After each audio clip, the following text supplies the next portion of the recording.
ton of legislation is designed here to spur first-time home ownership. For right now, it's just legislation to be worked on. But good news.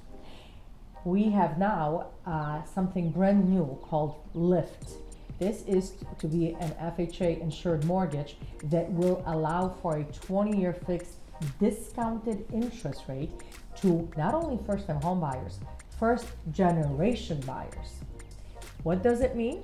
It means that a first-time home buyer is defined as somebody that hasn't owned in the last 3 years. A first generation buyer means that they've never owned a property in the past.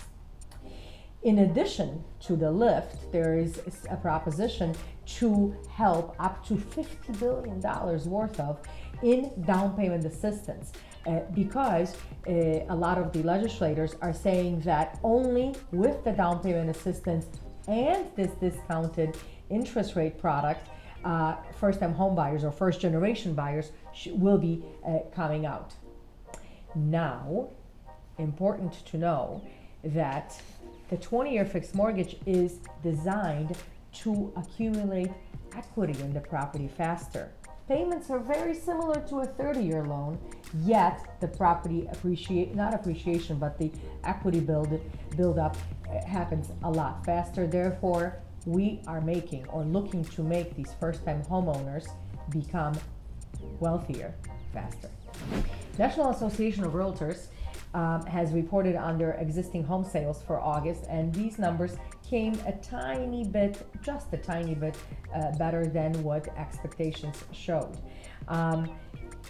So far this year, existing home sales or the existing home sale footprint has been substantially larger than that of 2020. So to all the naysayers and all the gloom and doomers, no, this doesn't mean that a bubble is about to happen. Yes, we are seeing a slight slowdown in the activity only because there is still an ample amount of buyers, but property inventory is still low.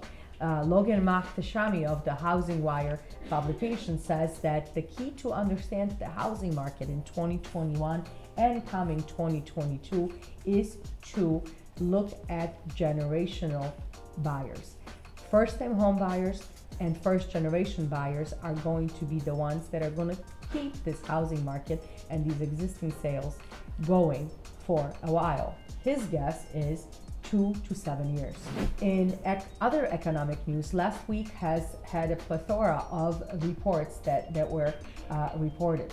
As said before, existing home sales fell 2% from July to August, reaching an annual pace of 5.88 million units. Builder confidence is showing still steady in September per National Association of Home Builders, their housing market index.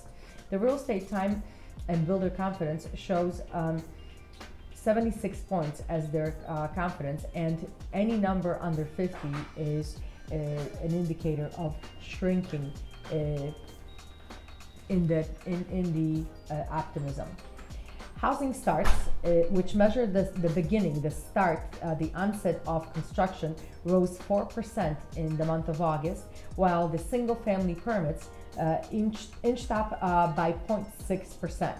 That means more inventory is to come. However, the cycle of a new construction property, depending on the area and the country, is anywhere between 6 to 10 months. Therefore, we are not going to see an influx of these properties till about beginning to mid next year.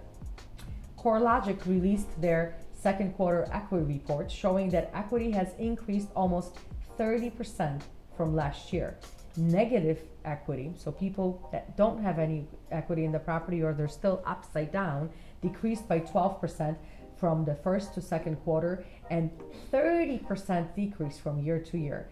This equates to only 2.3 people with mortgages on their properties that are upside down. In employment news, initial and continued jobless claims moved, unfortunately, the wrong direction last week, ticking higher to 351,000 or 2.85 million people, respectively. The Pandemic unemployment assistance claims and emergency claims fell by a combined 752,000. Lastly, the Fed had their two-day meeting, their Federal Open Market Committee, and the biggest takeaway from it is the Fed has to, sooner rather than later, stop, not fully stop, but start slowing down with the purchasing of the mortgage-backed securities, which will directly translate to higher interest rates. We are seeing these interest rates already on the rise. Additionally, two of the Fed members who were somewhat hawkish are no longer, quoting health reasons as their reason for resignation. We shall see how their seats are going to be filled, because one of them will have the voting power in the coming year of 2022, and that may be very crucial to what mortgage interest rates are going to look like coming. That's all I had for you this week. Beata Bukowski coming to you from Fairway Independent Mortgage.